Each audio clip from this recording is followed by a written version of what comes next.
coming out of the block. Should we rinse the radiator also? Yeah, that's where we're really supposed to rinse. This video is going to be really cool. When doing routine maintenance on your car, safety is extremely important. I would suggest always doing it with somebody else. I will be having my hubby with me. He is really camera shy, so you won't see him in the video, but he's here. Wear safety glasses. Wear gloves.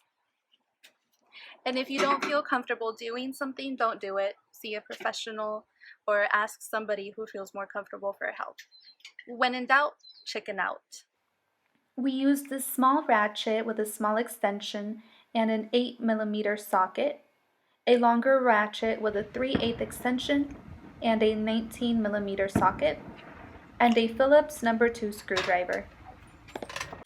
Your car should be off and cool. The maintenance booklet says it should be off for at least 3 hours before you do this.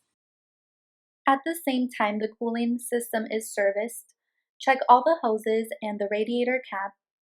If they are defective, replace them. Make sure the hoses have no cracks. You can squeeze them. It is easier to see the cracks if there's any this way, and make sure they're not swollen. Remove the cap on the coolant reservoir. This will allow the coolant to drain more freely.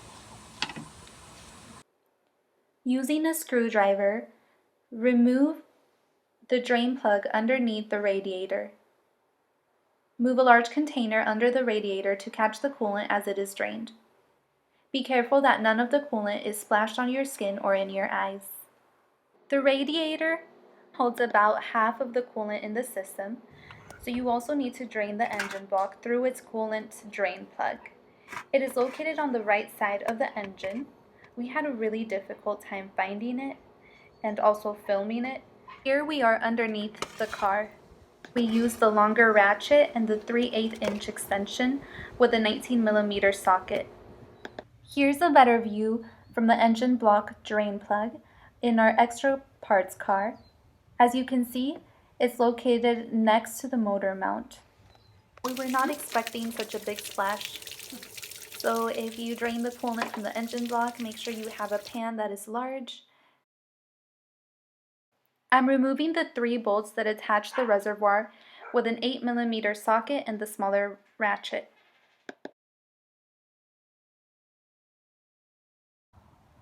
As you can see, our reservoir is pretty disgusting, especially on the bottom. It has a lot of buildup. This is what happens when you don't replace your coolant every 2 years. We tried cleaning it with a cleaning agent and flushing it out with clean water, and even though we got some buildup out, it was still pretty nasty. We are fortunate to have a car for extra parts, and we just got the reservoir from the other car. It was in much better condition. Here's the difference between a pretty clean reservoir and one that has been neglected. I'm now going to place a garden hose in the radiator filler neck at the top of the radiator and flush the system until the water runs clear at all drain points. Before you add new coolant, install all of the drain plugs and attach all of the hoses back. Go. We are using a 50-50 mix that's already been pre-mixed. It is safe for Mercedes-Benz. And I know this car needs a total of 3 gallons. So I'm going to put the first one into the radiator. This is a coolant line from a different car. It's brand new. And we are using it to make it easier to pour in the coolant into the radiator.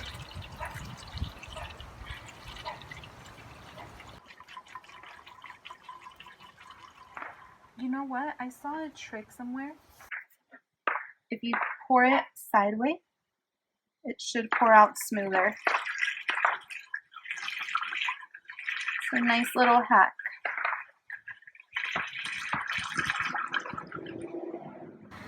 Now that we've added coolant to the radiator and the reservoir till the mark, we're going to turn the engine on and heat it up to the normal operating temperature.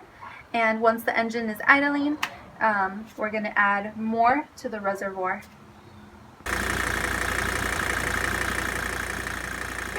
Pouring the coolant very slowly allows it to displace the air more effectively.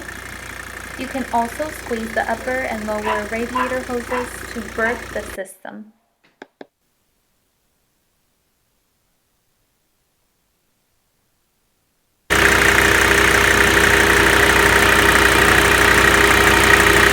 With the engine on and hot, the coolant lowered and we were able to put in 2 gallons and a half. We have a half-gallon left.